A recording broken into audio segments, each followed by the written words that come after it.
Ahoy there, Captain Benzie here, coming at you with another video from inside the Eve Echo's final test. Today I wanted to talk to you all about exploration frigates, which are an unusual type of non-combat frigate that do some very interesting and unique things.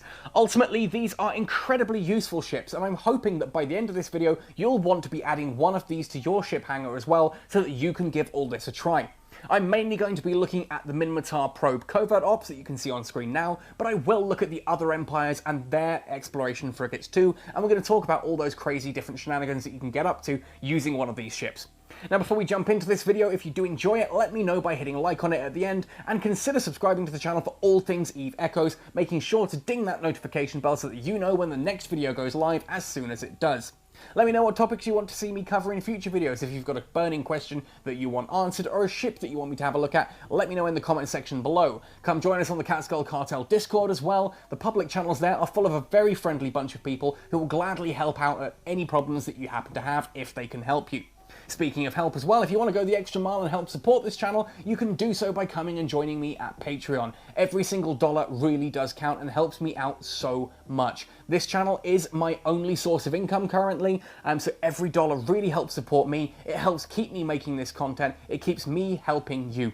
So I am always super grateful to every single pledge that comes through. Seriously, thank you all so much for your continued support. Alright, all that said and done, let's talk about exploration frigates, what they are and what they do. Now, to understand an exploration frigate, of course, I think we need to have a look at its main stats. So with the Probe Covert Ops, the first thing that you should notice when you look at this, with a roll bonus of +1 maximum Covert Ops Cloaking Devices, we'll come back to this in a moment, additional scan resolution, scan strength, signature radius reduction and cargo hold capacity, along with the fact that it's only got 2 high slots, 2 mid slots, 3 low slots and 2 of each rig type, despite being a tech level 5 frigate, showcases that this is not a combat ship. If you're putting guns on this and firing off into enemy territory, you're probably not going to do overly well, and you might be a little bit confused about what you're getting up to here. Now ultimately, if we have a look at the bottom, you can see this thing has a very fast flight velocity of 468 meters per second as standard, along with a warp speed of 6 AU and a cargo hold of 1500 meters cubed. Now of course, if we just jump back up and have a look at these different stats, and I'll come back to the top one, the archaeology bonus here means for every level you have in archaeology, you get an additional 7.5% scan resolution, which is the speed that you can lock onto things, and a scan strength of +1, meaning it can lock onto an additional target. If you can normally lock onto 5 things, you can now lock onto 6, yada yada yada. For every point in frigate command, you get a bonus of a reduction of 4% signature radius, so down to 20% signature radius reduction, and a 5% increase in cargo hold capacity, so 25% increase in your cargo hold. That immediately gives you one of the uses of this type of ship, of an exploration frigate. They are great cargo runners. If I need to get from, say, somewhere in deep nullsec like Curse from a station, and I want to get all the way back up to Jita to drop off a load of things like rigs or the different modules like fittings, turrets, that kind of thing. Anything that's ultimately quite small, not other ships and not huge amounts of ore, this is a great way to do it. It has a very sizable cargo hold and an incredibly fast speed. That flight velocity and that warp speed means you can get across the galaxy really quickly to drop those fittings off where they need to be. Also great if you want to buy a load of missile launchers or drones or things, and you can only get those from a station deep in nullsec. You can fly one of these guys out there, pick it up, turn around and come back quite quickly, hopefully slipping under the radar. Now, that is made even easier, of course, by up here having the Covert Ops Cloaking Device capability. Now, ultimately, cloaking devices, general cloaking devices, turn your ship invisible. They mean you don't appear at the top. You know, when you can lock onto ships, you don't appear in the overview there like that. You'll still appear in local as a name, so if someone's sitting in a mining belt on their own in a system and there's 1 and you warp into that system, it will still show as 2. They'll still see your name, but they won't see you if you warp in, if you're drifting next to them. That's what a cloaking device does. Now, you can't cloak if you are within 2 kilometers of something, and you will automatically decloak if you get within 2 kilometers of something, worth bearing into mind.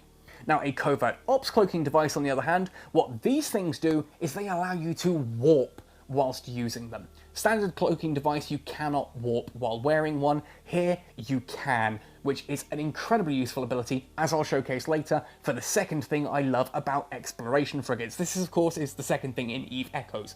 There are three things I love about exploration frigates, but since exploration is not actually in EVE Echoes, and that's something we'll cover in a future video when the devs eventually do add it, which they've said they will for those of you who know what exploration is. For those of you who don't worry, there are still two things I love about exploration frigates. We'll cover that third one later.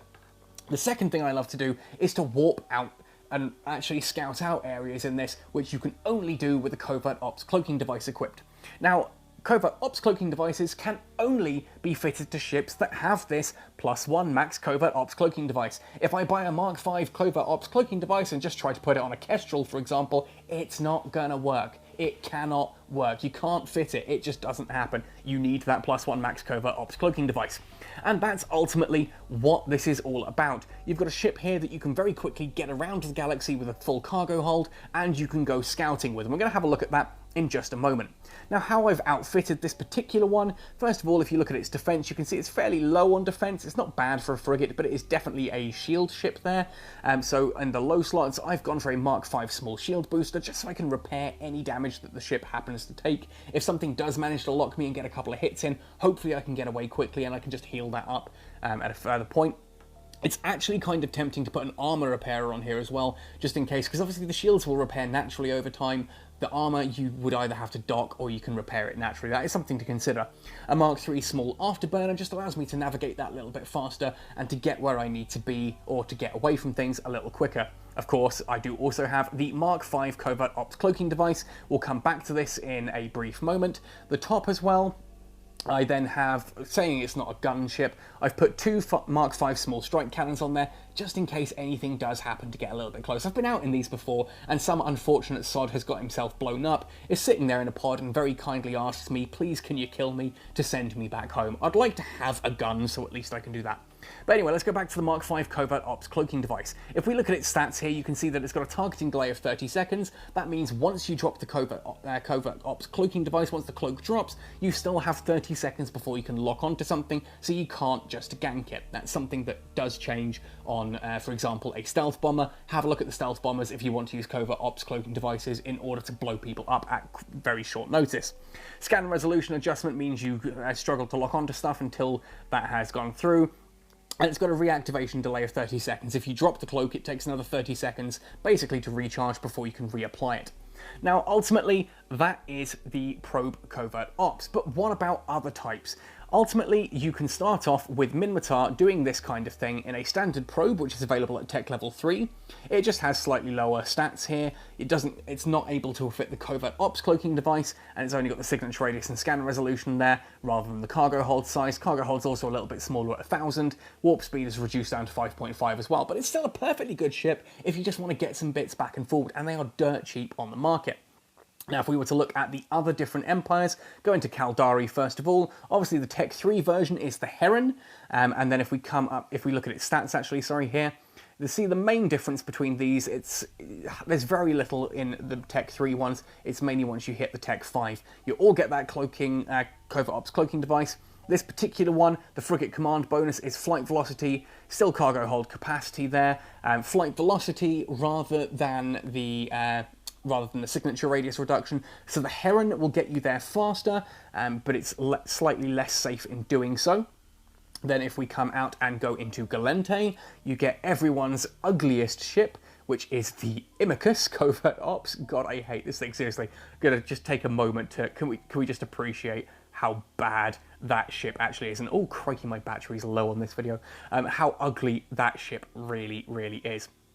Anyway, so an Imicus Covert Ops, again, Covert Ops Cloaking Device, scan resolution and scan strength, but it's an 8% cargo hold capacity here. This is slightly better if all you want to do is the cargo hold run. Ultimately, frigate command is something you really should have if, like me, you're going to be a frigate pilot anyway, but the Imicus Covert Ops 100% is going to get you there really quickly. So it's going to be able to carry that little bit more to get you there. It's slightly slower than the others, but will get more stuff from A to B. And for a Mar, it is the Magnate and the Magnate Covert Ops. Again, standard kind of stats at the top here, but it is a drop to the inertia modifier, which just means it aligns that little bit faster. it turns to face faster, which makes it a little bit more useful for scouting than the Imicus would be. Personally, I think the Probe is the best of those four, but that's just up to me. Now, also, it is worth noting, just as an aside at this point, that if you're mainly going for the cargo running aspect of this, and you're doing sort of, what's it called? If you're looking to do like logistics of hauling, getting stuff from A to B, delivering stuff for people, do look at the Imicus High Mobility. This is very much the same kind of ship. It doesn't have the Covert Ops Cloaking Device. It's still got a 5.5 AU, but it has a massive delivery hold. That can only carry deliveries if you're going to a station, picking up deliveries and taking them somewhere else. The probes and that will do it well. The Imicus High Mobility does it just that little bit better. It's worth mentioning. But for me, I will always stick, personally, with the Probe Covert Ops. This is one of my favourite ships in EVE Echoes. It's so useful for doing those quick cargo runs, just getting loot to and from Jita. As an example, if I just go into my item hanger here, you see if, for example, I decided that I wanted to sell all these Republic Fleet small autocannons, if I wanted to sell those missile launchers, that kind of thing, you can actually dump an awful lot of this kind of stuff. If I grab all of this, I can't grab the mediums there, but I can quite gladly drop all of that into my Probe Covert Ops cargo hold, and you can see how much space it's going to have left with all of those. You can carry a whole ton of different modules to and from. But let's undock and actually have a look at now the cloaking field in the cloaking device in operation, and then we'll talk about my second favourite thing to do with a Covert Ops probe.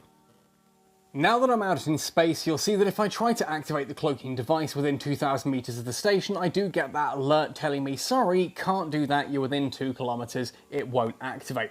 Thus, actually, if I put the afterburner on now, just to get myself a little bit of distance away from the station, which hopefully will have spawned in behind me, there we go, sometimes it takes a few seconds to load. If I now try to put the cloaking device on, still within 2,000, keep trying, we'll get there eventually, there we are. You get this really cool little shimmer effect across your ship as your ship cloaks. Now, of course, this does happen with a standard cloaking device as well, but the difference is that you can warp whilst doing this. Now, normally if I try to warp, it's going to tell me, no, sorry, doesn't happen. Also, to explain what a cloaking device does, yes, I still will appear here in local, my name will still appear on this list, but if someone were to port in next to me, and be further than 2 kilometers away, of course, they won't see where I am. If they come here to the overview, so out there, Rusty Archero, if he were to try and see me at the moment, I'm not going to appear as a little circle like that on his screen. If he goes across the ship here, I will not appear in that list for anyone else. Blood Angel can't see me either, yada, yada, yada. Now to showcase one of my favourite things to do with a Covert Ops probe as such. So if we open up the Cosmic Anomaly list and we'll say, right, okay, let's have a look at the Angel Large Anomaly. I wonder what's in that. Let's warp away at 1,000 kilometers from the centre. First things first, as I said before, a normal cloaking device cannot warp while cloaked. You'd have to drop the cloak, warp, and then put it back up again at the other end. And again, I'm moving, I can get up to 6 AU warp speed in this thing whilst doing so, but I stay cloaked the whole time. This means that when I arrive at the anomaly, like now, I can immediately see what's in this anomaly. And here, apparently, someone's been clearing it. There is just a Gistum Hurricane left. I can decide, right, okay, if I want to go back and get that, what ship is best for me? Most importantly, though, if I'm in a fleet, I'm now a marker.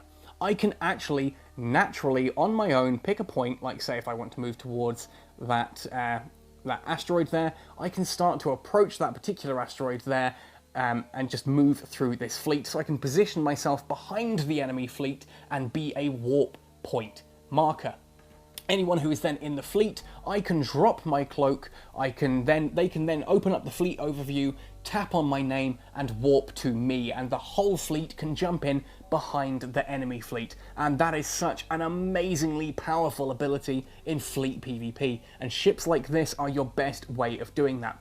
So for me, I love to have one of these sitting around in my ship hangar, simply so that I can get, as I said, from say N7BIY here, right the way up to Jita and back fairly quickly, without having to worry about, yes, look at the guys in overview there talking. I can get to Jita and back really quite quickly. I can warp whilst invisible, so I don't have to worry about going through nullsec areas. I can actually jump through blockades quite comfortably. Here we are, fail to dock because I'm cloaked.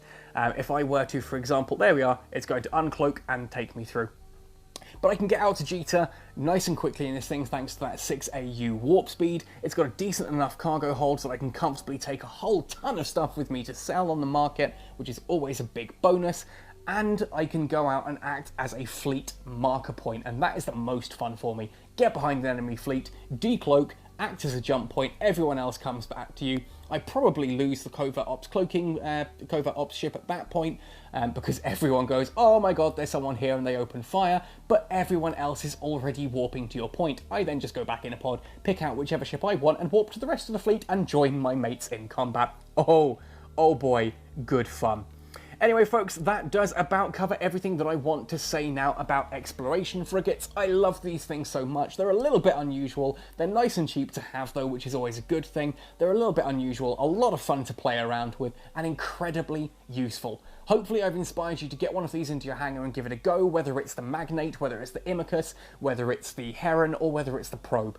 Give them a try, have some fun with them, especially if this one goes out before the final test closes. Give it a go while you can, but even once you're in live, very useful ship to have in your hangar. Anyway, folks, thank you ever so much for watching right the way through to the end of this one. Happy sailing, and see you in New Eden!